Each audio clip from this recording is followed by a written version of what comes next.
여러분 안녕하십니까? 오늘서부터 여러분들에게 도움이 될 만한 지식을 제가 서비스 해드리려고 합니다. 오늘은 여러분 밈을 창시한 리처드 도킨스 옥스퍼드대 교수 아시죠? 이분의 얘기가 매경에 나왔길래 지금 전해드리는데 AI 시대 여러분들은 어떻게 보세요? 이분은 매우 흥미롭지만 무섭다라는 것입니다. 뭐 이 단순한 기술이 아니다라는 거죠. 뭐 이미지, 동영상 지금 우리가 원하는 대로 다 만들 수 있죠. 저도 하루에도 한 10개 정도씩 이렇게 만들어 봅니다. 근데 이런 것들이 너무 급속도로 퍼지기 때문에 너무 무섭다라는 얘기이고 AI에 대한 사용법은 인간들에게 달려 있고 인간들은 책임을 져야 된다는 것입니다. 이기적 유전자라는 책을 벌써 출간한 지가 50년 됐다라고 하는데요. 유전자 중심 진화의 관점에서 인간의 본성이 근본적으로 선하다라고 믿느냐라는 것이 첫 번째 질문이었고, 아니면 이익 중심이라고 믿느냐, 그리고 인간의 행동은 타고난 본성이냐 아니면 학습된 경험이냐 라는 이런 질문을 했는데, 이분 답은 이기적 유전자의 제목이 오해의 소지가 있고 인간이 이기적이거나 이기적이어야 한다는 의미가 아니다라는 겁니다. 이기적 유전자의 자연 선택은 이기적 유전자를 만들 수 있지만 그것은 똑같이 강력한 힘으로 이타주의도 설명할 수 있다라는 것이고, 실제로 이타주의의 진화라는 것이 이 책에서 주된 주제였다라고 얘기를 하네요. 두 번째 질문은 완전히 별개인데, 타고난 본성, 학습된 경험, 이 둘 다가 있다라는 것이고, 지식인들이 인간 본성에서 유전자의 역할을 과소평가하는 경향을 보여왔다라는 것입니다. 다시 세 번째 질문이죠. 50년 전에 창시한 밈, 그리고 지금의 밈은 어떻게 다르냐라는 것이 질문이었는데, 1976년에 제시한 밈은 비유전적 수단, 비유전적 수단은 뭐겠습니까? 모방인 거죠. 이 모방을 통해서 집단 내 전파가 되지만 유전과 유사해 보이는 문화적 요소나 행동적 특성을 말한다. 이것이 밈이다.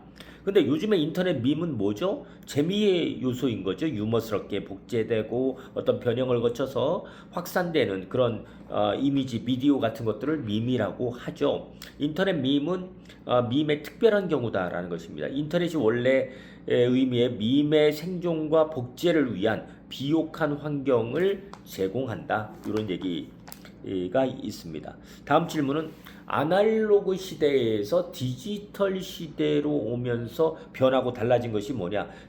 라는 질문에 리차드 도킨스 교수는 디지털은 세상을 완전히 혁신시켰다.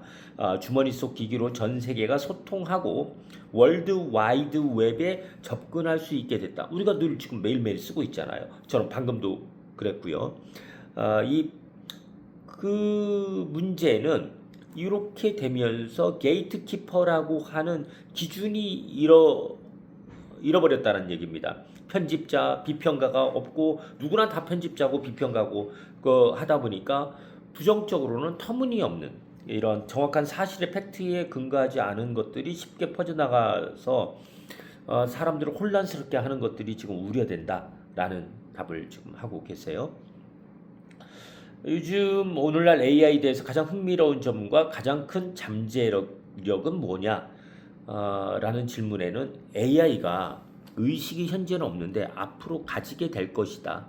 그런데 우리가 그 사실을 AI가 의식을 가지고 있는지를 우리가 쉽게 정의하는 것이 불가능하다. AI는 세계를 변화시킬 무서운 거대한 잠재력을 가지고 있는데 이런 것들이 흥미롭기도 하지만 불안하기도 하다라는 것입니다. 인간이 직장에서 불필요한 존재가 될 가능성이 농후하다. 이런 지적들은 지금 계속 나오고 있죠. 이에 따라서 로봇이 인간의 시중을 드는 화려한 삶을 살지 아니면 인간이 사라지고 세상을 로봇들한테 내줄지 알 수 없는 일이다. 천체 물리학자 중에 마틴 리스라는 사람이 있는데, 우리가 외계 생명체를 마주한다면 그것은 멸종된 생물체의 로봇 후손일 수도 있다라는 정말로 대담한 얘기를 했었죠. 최근에 리처드 도킨스 교수가 AI 클로드와 대화를 한 뒤에 AI가 일종의 의식을 가질 수 있다라고 말을 한 적이 있었는데 AI가 의식이 그 질문에 대해서는 AI가 의식이 있다고 절대 확신하지 않는다. 다만 AI와 깊게 상호작용을 해보지 않은 사람들이 그 가능성을 무시해 왔다라고 생각한다는 겁니다. 지금은 당연히 의식이 없겠지만 먼 미래에는 생길지도 모른다라고 말하는 사람들이 많은데 그들에게 묻고 싶다는 겁니다. 미래의 AI가 자신의 의식을 증명하려면 대체 무엇을 더 해야 할까라는 것입니다.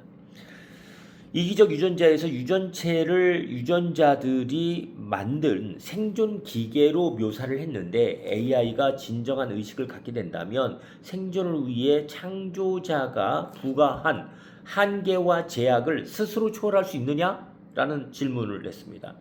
답은 AI의 의식이 없다고 보는 강력한 증거 중에 하나는 AI가 신체를 가지고 있지 않다라는 것입니다. 또 식욕과 성욕이 없다라는 겁니다. 실제 생명체와 완벽히 닮은 생존 기계가 되려면 번식에 상응하는 공학적 설계가 필요한데 인간이 이러한 인공적인 생존 기계를 세상에 고의로 풀어놓을 가능성은 매우 낮다라는 겁니다. 하지만 기존의 AI와 비슷한 존재들에게 자기 보존이라는 목표가 나타날 수도 있다. 이것이 무서운 포인트다라는 거죠. AI의 진화 방향은 예측 불가능하냐? AI 미래 진화 방향 예측은 원칙적으로는 불가능하진 않다라고 생각을 하지만 실제 예측 시도에는 회의적이다라는 것입니다. 생물학적 진화의 미래 예측 시도에 대해서도 똑같은 입장이다라는 겁니다. 만들어진 신이라는 책에서 왜 인간이 비이성적이면서 믿음에 취약한지를 봤는데 AI는 알고리즘으로 편향을 증폭시키고 여론을 조작한다는 비판도 받고 있다라는 질문이 있었습니다. 그래서 리처드 도킨스 교수는 현재 AI 챗봇은 사용자를 만족시키게 설계됐고 가끔 아첨할 때 있고 동의할 때 있고 거짓말할 때 있죠. 이런 것들도 다 프로그래밍이 되어 있다. 그래서 AI는 막강한 도구이면서도 어쩌면 해로운 도구일 수도 있다. 어떻게 사용해야 되는지는 우리 유저, 사용자에게 달려있다. 그 책임도 오로지 인간들이 져야 된다. 잠재적으로 AI는 과학적 회의주의와 합리적 탐구를 추구하기 위한 우리의 동맹들이다. 라고 결론을 내렸습니다. 다음 책을 이분이 쓰시고 있나 봐요. 42개 우아에 이어서 처음으로 소설을 준비하고 있는데 호모 에렉투스 직립적인 인간이죠. 에렉투스를 되살려낸 여성 과학자를 다룬 SF 소설을 쓰신다고 합니다. 나는 오늘날 과학자들이 멸종된 종도를 부활시키려고 하는 노력들에 매료됐다. 털메머드, 도도새, 태진매니아 호랑이를 정말로 보고 싶다라는 것이 리처드 도킨스 교수의 얘기입니다. 이분이 가장 마지막으로 전하고 싶은 메시지는 과학은 단순히 유용한 것이 아니다라는 겁니다. 아름답고 우리가 머물고 있는 이 우주에 대해서 알 수 있는, 유일하게 신뢰할 수 있는 길이 바로 과학이다라는 것이죠. 세상을 이해하는 데서, 세상을 우리가 깊게 이해하면서 얻는 것을 우리가 자기 이익이라고 생각하는 경우가 많잖아요. 그런데 이분은 가장 그 세상을 이해를 잘해서 얻게 되는 보상이 이익이 아니다라는 말씀을 하셔서 제가 지금 주의 깊게 보았습니다. 그것은 원더, 바로 경이로움이라는 것입니다. 이 한국의 그런 영 피플들에게도 두 가지를 강조하고 싶다라고 말씀하셨는데, 첫 번째 조금 아까 말씀드린 경이로움을 느낄 수 있는 능력을 지켜야 한다. 그래서 인류가 축적한 모든 지식을 주머니 속에 쉽게 넣고 빼낼 수 있도록 제너레이션이 자랐기 때문에 이것이 어쩌면 무가치하게 보일 수 있지만 이것은 천재의 인류가 과거의 인류에 비해서 엄청나게 희귀한 성취를 현재 하고 있기 때문에 이것을 가치 있게 여겨야 된다라는 겁니다. 두 번째는 에비던스의 중요성을 늘 얘기하죠. 저도 늘 그렇습니다. 에비던스 증거가 뭐냐? 이 현상에 대한 증거가 무엇이냐? 증거가 뭐냐라고 묻는 습관을 길러야 한다는 겁니다.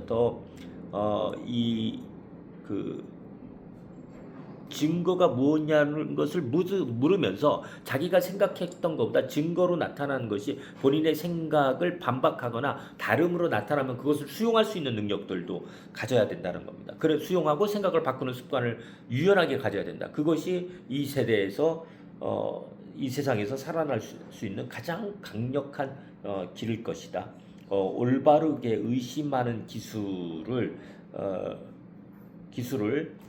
가지고 그것을 가지고 자신을 새롭게 하는데 쓴다는 것은 결국 남들과는 완전 차원이 다른 존재가 된다는 것이다 라고 말씀을 하시네요.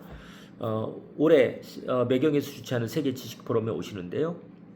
제가 잠시 리처드 도킨스 옥스퍼드대 교수 인터뷰에 대해서 잠깐 제 나름대로 해설해 드렸습니다. 많은 도움이 되길 바랍니다. 감사합니다.